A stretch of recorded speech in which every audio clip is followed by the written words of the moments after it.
Kate Muma, and I work for a company called Learning Undefeated. We're a nonprofit organization that provides life-changing STEM experiences. And today, I'm going to show you how to make a catapult. Let's get started. A catapult is a simple machine that was used in ancient times, often to launch an object, also known as a projectile, over something tall, like the wall of a castle, for example. We're going to learn how to make our very own version of a catapult using rubber bands, popsicle sticks, and you can also use a plastic spoon or a bottle cap. If you don't have a plastic spoon, a bottle cap will work as well. And then some projectile. I'm using small rocks today, but you could use cotton balls, ping pong balls, and that's all you need to make today's project, the ancient catapult. First, you're going to use one popsicle stick and one rubber band, and you're going to use the rubber band to tie the popsicle stick at the bottom or at one side to the bottom of the spoon, like so. Next, on the side of the popsicle sticks without the rubber band, you're going to slide your spoon popsicle stick underneath all of the popsicle sticks, but above the very last one. So it's sandwiched right at the bottom there.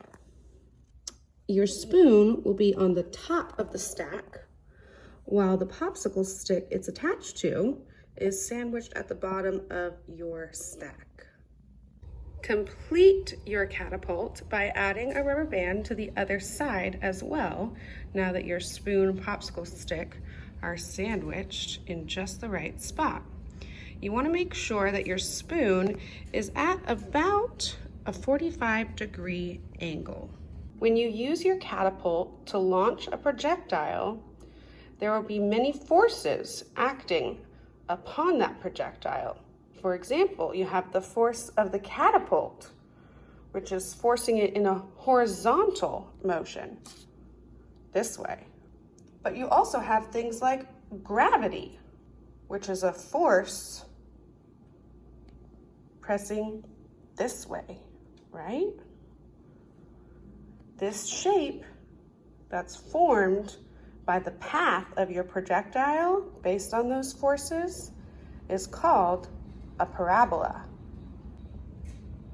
Also notice that the more force you put on the spoon, the more speed and acceleration your projectile will have.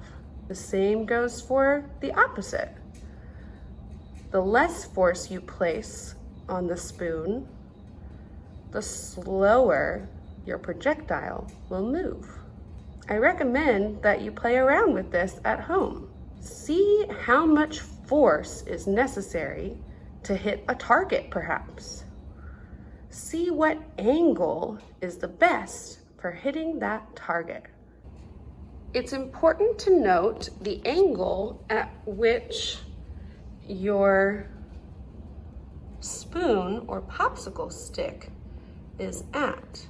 Like I said before, we want about a 45-degree angle. What do you think would happen if you made this angle smaller and you did it less than 45 degrees? Do you think the projectile would travel farther, higher, or shorter and lower? What do you think? Once your catapult is built and ready to go, you can place your projectile in the spoon or the bottle cap that you've glued to a popsicle stick, whichever design you went with. Go ahead and put your projectile in its place and get ready for launch.